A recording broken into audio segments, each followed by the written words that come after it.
This week in WWE, I'm back with a jam-packed video based off of what has happened on Raw, NXT, and Smackdown from the week of February 10th through the 14th. Like I said, I was going to just do a video talking about all three, besides a video, three separate videos about every single thing that happens. So here I am again, back, my second one. And Raw, NXT, and Smackdown, of course, didn't disappoint. And this, I'm just going to highlight the things that interest me the most. I'm not going to talk about a match that didn't really matter to me, or a segment that didn't really move me. So, talk about a segment, like a match that interests me, and talk about like what's next for that competitor or stuff to that nature. So as far as Monday Night Raw, number one, Shayna Baszler makes her Monday Night Raw debut by attacking and, surprisingly enough, biting the man Becky Lynch. Becky Lynch had a match with Asuka, for the Raw Women's title, which was a great match, which Becky won, of course, to pretty much solidify that she's the man for sure. Like, anybody that steps up to her, she's, you're going down pretty much. So, I love Becky, but Asuka was just one of the best things going as far as the women's division. Undefeated, defeating the likes of Nia Jax. Just a plethora of women, not only on the main roster but NXT as well. And to see what she's still, she's a tag team champion with Kairi Sane, but they haven't really been doing anything as far as the titles, and they're the longest reigning. But they're not doing anything with it. Where are my girls at? Where the Iconics at? They've been disappearing. I don't even know where they at. So there's no true women tag teams. You know what I'm saying? So that's pretty much the reason why. And yeah, but Shayna Baszler attacked Becky, which is kind of going forward to a Becky Shayna match for the Raw Women's title at WrestleMania, which I am not opposed to. I would love that match, and hopefully Shayna wins. You know what I'm saying? So, yeah. But to bite her, though, yeah, it made her look extra strong that she already was, but, yeah, it was all right. But the VIP Lounge made its return to Monday Night Raw as MVP interviewed Drew McIntyre. This is a pretty good segment. MVP was basically saying he should be pretty much Drew McIntyre's advocate, similar to Paul Heyman to Brock Lesnar. Tell him, MVP was telling Drew that, this is your moment, this is your chance, this is your opportunity to prove that you're the best. Outside of the naysayers that say that you may not be ready for the championship, may not be ready for that spotlight, may not be ready for, what comes with it being the WWE champion. And Drew declined. And, MVP felt the way, and Drew headbutted him, and then 3, 2, 1, the Claymore. And that was pretty good. That was a pretty cool segment, and it was good to see MVP. Hopefully he stays. Hopefully he goes a backstage role, like a producer or like a writer or something like that. So, Samoa Joe made his return. I indicated like a couple of videos ago that Joe accidentally hit his head during a match between him, Owens against AOP, I believe, and he was out for a long time, for a while for that, but he made his turn.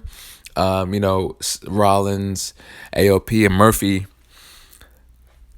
It's Murphy now, not Buddy Murphy. Vince has a tendency of shortening people's names. I don't like it, but whatever. Buddy Murphy, now it's Murphy. Andrade Cien Almas, now it's just Andrade. Mustafa Ali, now it's Ali. Now it's back to Mustafa Ali. 2 years later, it's going to be Ali again. But, yeah. But those 4 individuals in the ring, Rollins was pretty much cutting a promo saying that, Owens, KO is over his head. You're alone. Ivar got, stomped out last week, so it's just by yourself. You're going to get beat down by all 4 of us. Then KO came out, Vikings Raiders came out, and they just attacked, those 3, Murphy and AOP outside of the ring. Then Joe came out of nowhere and clean a clutch to Rollins, you know what I'm saying, and made that, and the crowd was with it. Joe as a baby is pretty good, So we'll see how far that can go.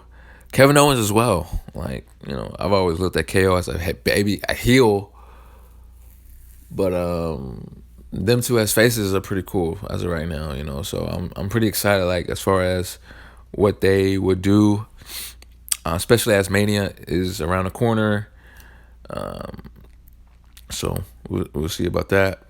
Rhea Ripley had a squash match with Sarah Logan, and she defeated her easily. Then called out Charlotte. Charlotte was in the on the ramp during that match, and Rhea Ripley wanted an answer. Are you going to face me at Mania for the title? Are you going to face me for the title? What's going on? And then Charlotte was like, we don't even know you're going to be a champion by Sunday, which is this Sunday is going to be the NXT TakeOver Portland event where Rhea Ripley defends her title against Bianca Belair. So Charlotte was like, you focus on Bianca, you know what I'm saying, because you may not be a champion by next Monday. So yeah, that was pretty much that.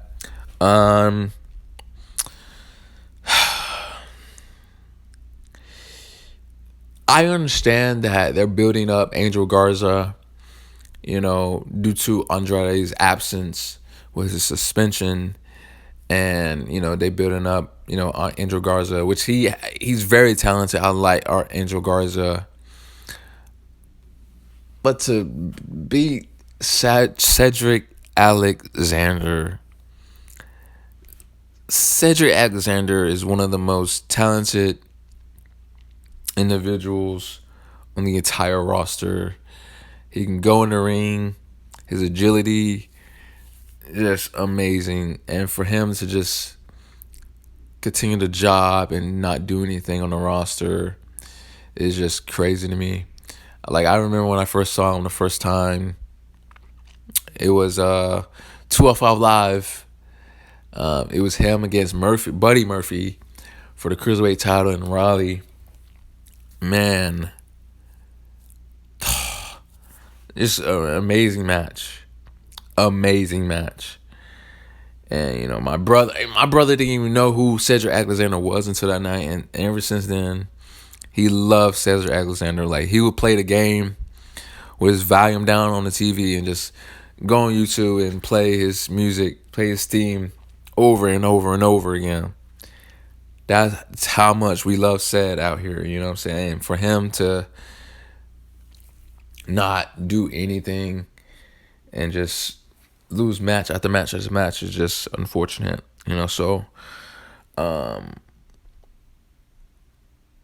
he should either go back to NXT or 205 or NXT. You see what he can do in NXT.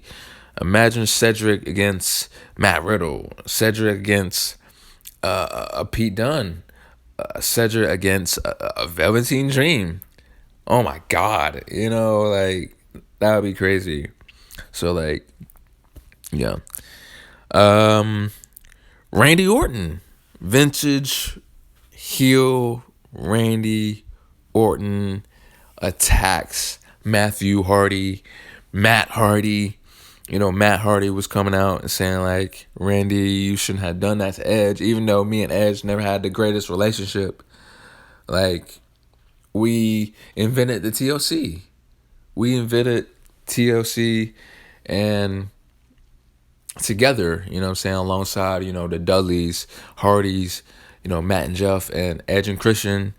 Like, that was crazy of you to even do that to my brethren, you know what I'm saying? Like, why? We need an explanation.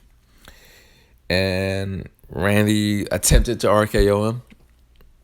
Then Matt just beat him down. Then next thing you know, RKO out of nowhere. Randy Orton, I is slowly turning back to the Legend Killer, not the Viper anymore. He's back being the Legend Killer, and I'm loving every minute. This Randy is I've always loved. I love Randy just in general, whether he's a baby or a heel, but heel Randy is at his best. You know what I'm saying? So I'm excited for this matchup. As far as Randy and Edge, the eventual match. So, yeah. Then finally, the main event, the 8-man tag, Rollins and his disciples, the Monday Night Messiah, Seth Rollins, Murphy and AOP against Samoa Joe, the returning Samoa Joe, Kevin Owens, and the Viking Raiders of Eric and Ivar. This was a great, fast-paced matchup. Obviously, there was times when, Joe and Owens Raiders were going to win. Then the next, the Disciples and Rollins were going to win this match. Which they eventually did. Joe had Murphy in the cleaner clutch, and then Rollins got the. No, wait.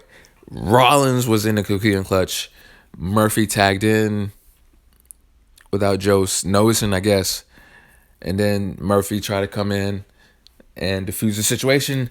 Go clean the clutch on Murphy. Referee was distracted.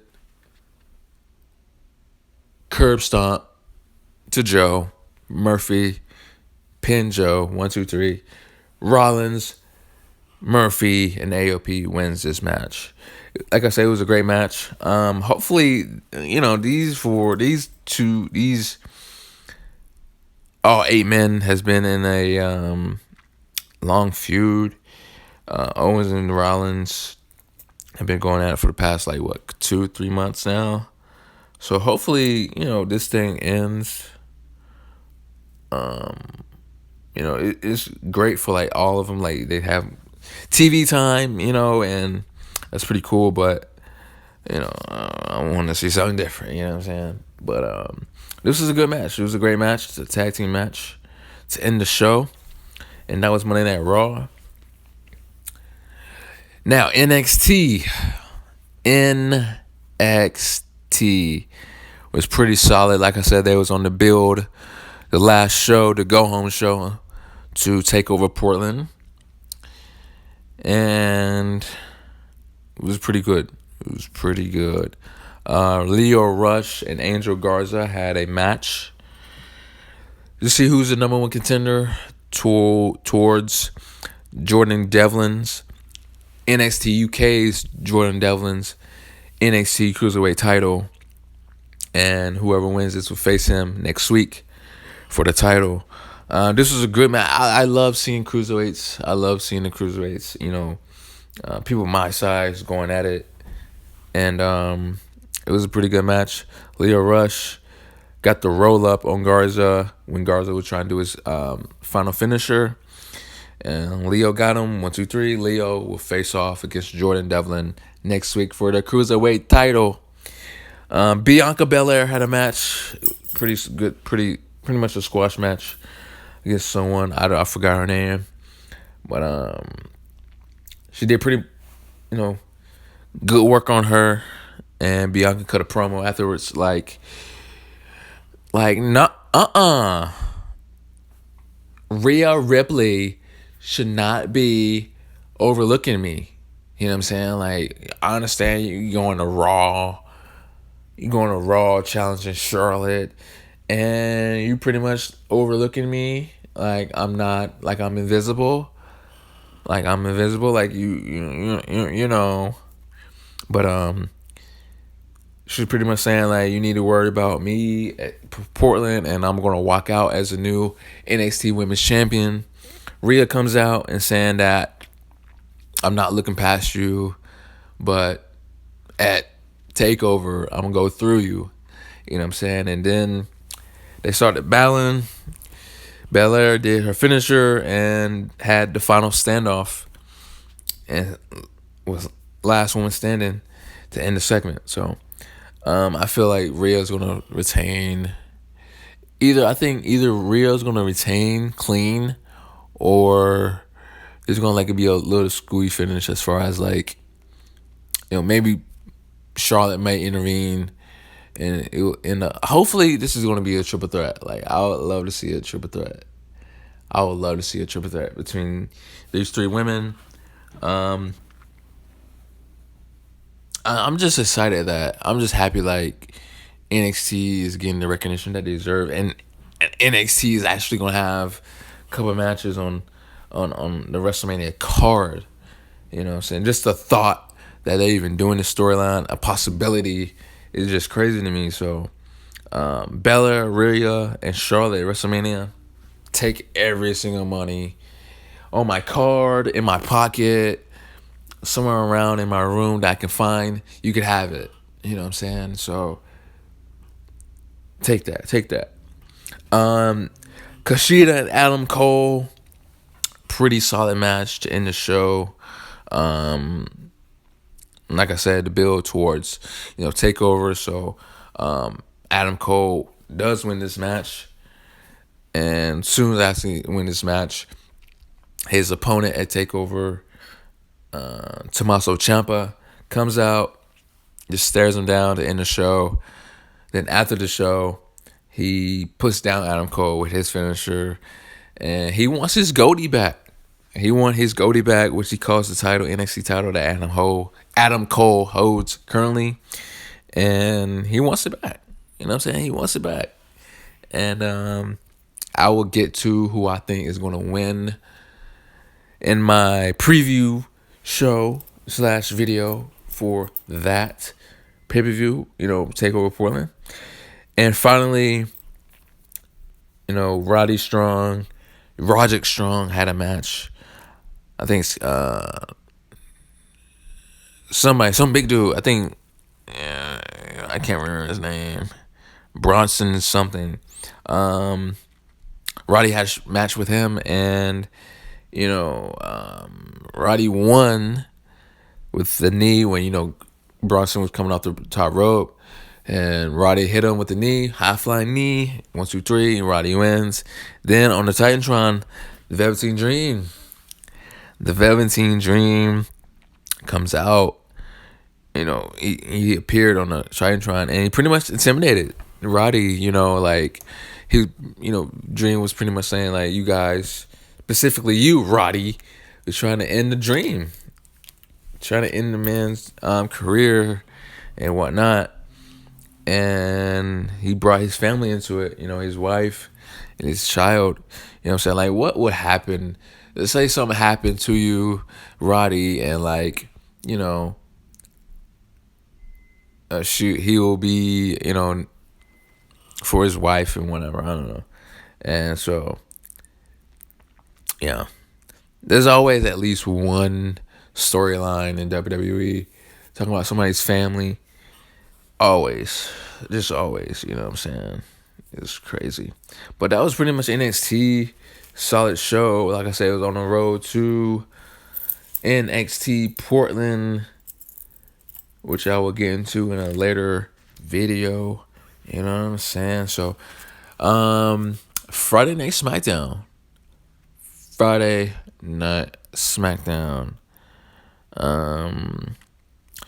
The show started with a moment of bliss, which was hosted by Alexa Bliss and Nikki Cross. And their guest was Carmella. Carmella was coming out. She had a scheduled match for the SmackDown Women's title against the champ Bayley. And she was saying that these guys, her and Bayley were friends, close friends. And now that she's hooked up with Sasha, she just turned into this whole other person, calling people sheep and whatnot. And she was saying, like, I'm going to get the title. I'm going to be the next, SmackDown Women's champion. And Bayley comes out. And she was like, we're never friends, playing up to, her character being a heel. We were never friends. You're nothing to me, blah, blah, blah. And not even Bliss and Cross couldn't beat her in a handicap match. Like, if I can't get beat by two people, I'm the ultimate best SmackDown Women's Champion of all time. You know what I'm saying? I'm loving the new Bayley, the heel Bayley. I'm loving it all. I'm literally in love with this character, and I like her theme. Like, her theme gives off like this goddess type feel to her character. You know what I'm saying? Just listen to the theme, you get it. Like, especially like how she wears her title like over her head, and yeah, I love it. But Mela came back with it, and she was like, we were friends, but you know what? Whatever. Rather than wait till later tonight, I'll take your title right here, right now. So, commercial SmackDown Women's title match. It was a pretty solid match. It was an okay match. Bayley does win this, but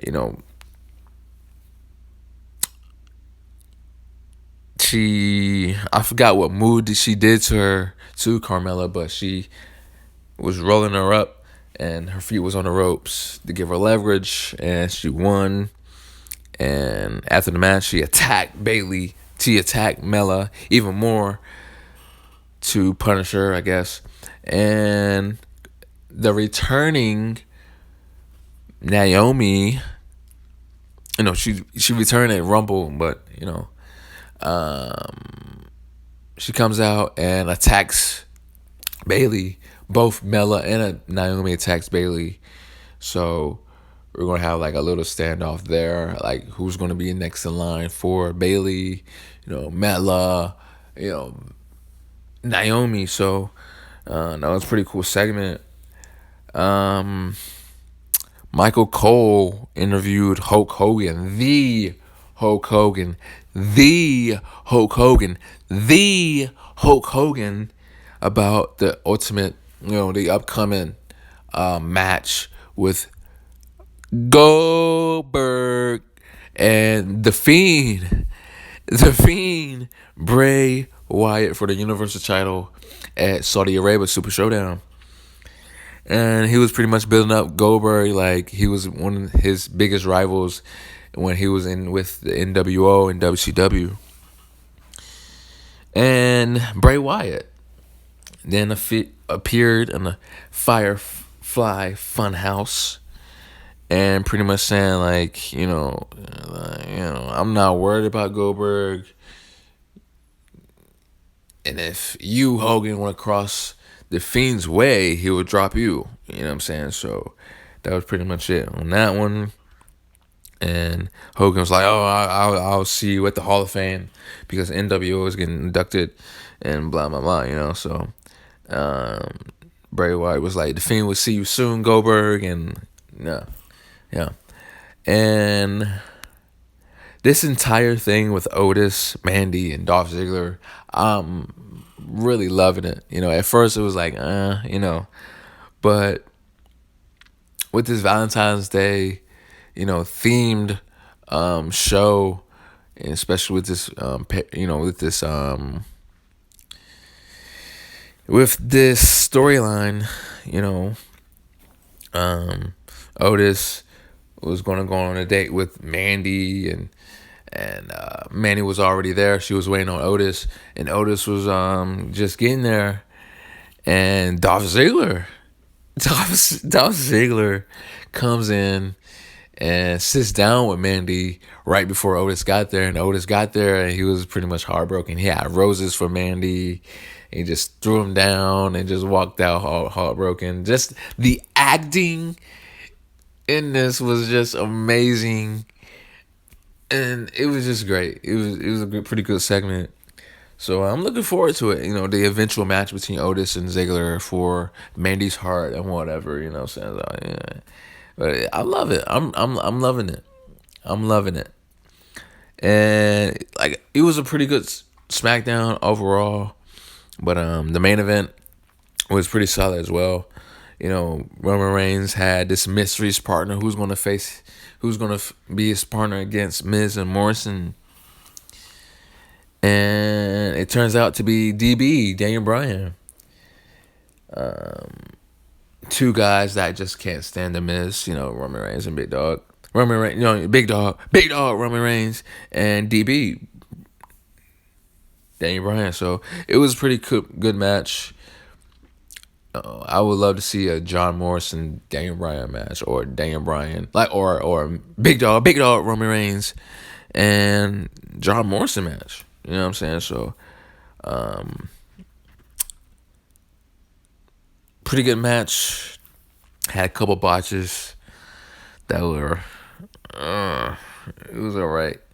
But Roman Reigns and DB does win this match with a Superman punch, an attempted Superman punch by Roman Reigns, and then the spear on Miz. 1, 2, 3. Reigns and DB wins, and King Corbin was watching on outside of the barricade, and he attacked Roman Reigns. I'll be happy when this thing is over with. I'm so done with Corbin and Reigns, but one more match. I think it's gonna be a Triple Showdown, Steel Cage. One more, and I'll be happy. I'll be super happy. But that was pretty much SmackDown. Pretty good, solid week for WWE. Like I said, on the road to Super Showdown. Obviously, the ultimate road to WrestleMania. I'll be happy to see what transpires between Joe and Kevin Owens. Like, what's their plans? Baszler and Becky. Obviously, that's going to be lead up to WrestleMania match between the Raw Women's title. Drew McIntyre is on fire right now. So, oh yeah, no Brock Lesnar this week. What a shocker! I'm not shocked by that. You know what I'm saying? Everybody happing up. He's on every he's on every Raw every week, and yeah. But I'm excited to see what Randy Orton does as far as who's going to attack. Who's going to attack next week? So I'm excited. I'm excited to see that. I'm interested to see who Rollins is going to face at WrestleMania.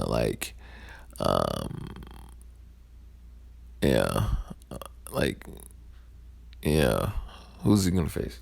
But I'm excited. Devlin Rush next week for the Cruiserweight title. We'll see who's the NXT Women's Title Champion. We'll see who's the NXT Champion. We'll see who's the NXT North American Champion by next week's episode of NXT Show. Because NXT Portland is this Sunday, which I will be talking about in my next video. And SmackDown was a pretty solid show, as far as Bayley, and Carmella dynamic. Is that going to be a triple threat? Is it going to be one-on-one match between Naomi and Mela, see who's gonna challenge Becky. Bailey. Excuse me. Like I said, the Otis Manning Ziggler thing, loved it. You know what I'm saying? Anything Ziggler is in, I love. Yeah. Pretty solid show. And this has been the week of WWE programming highlights or whatever of the week of February 10th through the 14th. And until my next week's episode, yes, sir.